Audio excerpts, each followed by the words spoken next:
Tu fais très mal le raisonnement par récurrence. Et ton prof aussi d'ailleurs. Je t'explique maintenant pourquoi. Si tu es en terminale ou à un niveau supérieur et que tu veux maîtriser le raisonnement par récurrence, arrête de scroller et enregistre cette vidéo dans tes favoris, parce que l'Organisation internationale de police des raisonnements illégaux est après toi. Tout ce qu'on va expliquer pourra te servir plus tard et tu vas te dire merci à toi-même de l'avoir gardé quand tu la réutiliseras pour tes exercices. Tout d'abord, pourquoi beaucoup font mal le raisonnement par récurrence? Patience, on y vient. Expliquons d'abord à quoi ça sert. Le raisonnement par récurrence, il te permet de démontrer qu'une propriété est vraie pour tous les entiers. Mais pourquoi au juste le raisonnement par récurrence permet de démontrer ça? En fait, le principe du raisonnement par récurrence te dit que c'est équivalent d'affirmer qu'une propriété est vraie pour tous les entiers et d'affirmer qu'elle est vraie pour le premier entier, 0, et qu'elle est transmissible d'un entier au suivant. Si tu veux un exemple, tu peux un peu voir cette propriété comme une sorte de maladie. Une maladie va se répandre dans une population si elle a réussi à se manifester sur une première personne, et si dès qu'une autre personne s'approche, elle réussit à se transmettre, alors la maladie va se répandre à tout le monde.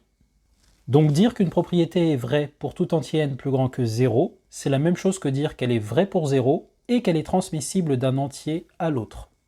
Si tu as compris ces deux idées, c'est excellent, parce que ce sont ces deux idées qui sont au cœur du raisonnement par récurrence. Être vrai pour le premier entier. On a pris l'exemple de 0, mais ça peut très bien commencer à 5, 6 ou ce que tu veux. C'est la partie qu'on appelle l'initialisation. Être transmissible, c'est ce qu'on appelle l'hérédité. Ton raisonnement va donc devoir se faire en 3 étapes. Premièrement, l'initialisation. Deuxièmement, l'hérédité. Et troisièmement, la conclusion pour synthétiser les deux et pouvoir affirmer que la proposition est vraie pour tous les entiers n. Déjà, l'initialisation, qu'est-ce que c'est? Dans cette partie, il suffit simplement de vérifier que la propriété est vraie pour le premier entier pour lequel tu veux vérifier la propriété. Si par exemple on veut démontrer qu'une certaine propriété est vraie pour tous les entiers n supérieurs à 3, tu vas prendre la propriété, remplacer n par 3 et vérifier si cette propriété, avec n égale 3, est vraie. Tu fais les calculs de vérification et si la propriété est vérifiée, tu as validé ton initialisation. Normalement, cette étape est facile à vérifier dans la plupart des cas. Donc je compte sur toi pour ne plus jamais perdre de points dessus, s'il te plaît. Ensuite, c'est là que se joue le plus important. L'hérédité. Et c'est là en fait que beaucoup font des erreurs de rédaction qui sont très importantes. À cause de certaines explications, beaucoup d'élèves ne comprennent pas trop ce qu'on fait ici. Ils pensent qu'on est en train simplement de resupposer la propriété qu'on veut démontrer pour démontrer qu'elle est vraie. Mais ça n'aurait pas de sens parce qu'on serait en train de partir de ce que l'on sait pour démontrer ce que l'on sait, alors qu'on ne le sait pas.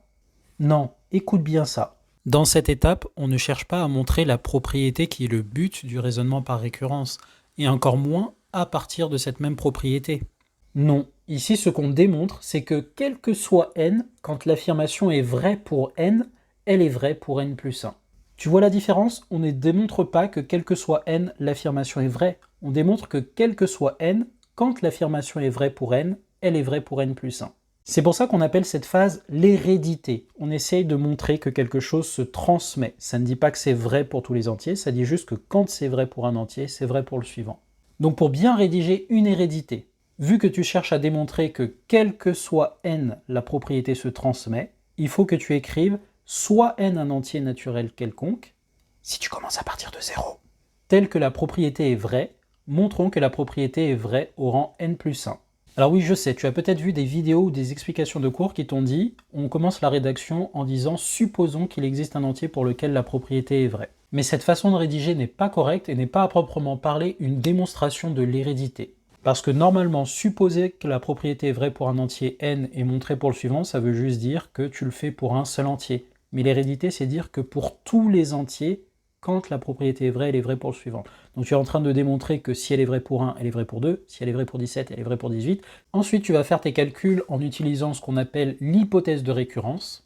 En fait, l'hypothèse de récurrence, c'est quoi? C'est la phrase dans notre raisonnement de l'hérédité qui dit soit un entier n pour lequel la propriété Pn est vraie. Et en partant de ça, tu démontres la propriété pour le rang n plus 1.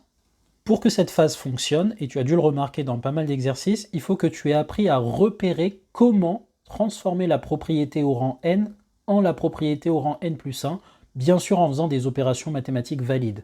Ça va dépendre de la propriété. La propriété à démontrer peut être basée sur une égalité ou une inégalité, mais il faut que tu arrives à passer de l'un à l'autre. Et de manière générale, c'est ça qui va te permettre de dire « Ah, mais si je dois démontrer quelque chose pour tout entier n, est-ce que je ne peux pas utiliser une récurrence ?» Si tu vois qu'il y a un lien de transformation entre la propriété n et la propriété n plus 1, alors fonce, le raisonnement par récurrence va marcher. Une fois cette étape finie, tu peux affirmer que la propriété est héréditaire et passer à la conclusion. Tu as montré que la propriété est vraie au premier rang, par exemple 0. Tu as montré qu'elle est héréditaire, c'est-à-dire qu'elle se transmet d'un entier au suivant. Les deux combinés te permettent de conclure, d'après le principe du raisonnement par récurrence, que la propriété est vraie pour tous les entiers n. Si tu veux plusieurs exemples concrets et pratiques d'application du raisonnement par récurrence à des exemples simples, et d'autres un petit peu plus élaborés, n'hésite pas à t'abonner à la chaîne et à parcourir les autres vidéos. Je suis sûr que tu trouveras ton bonheur.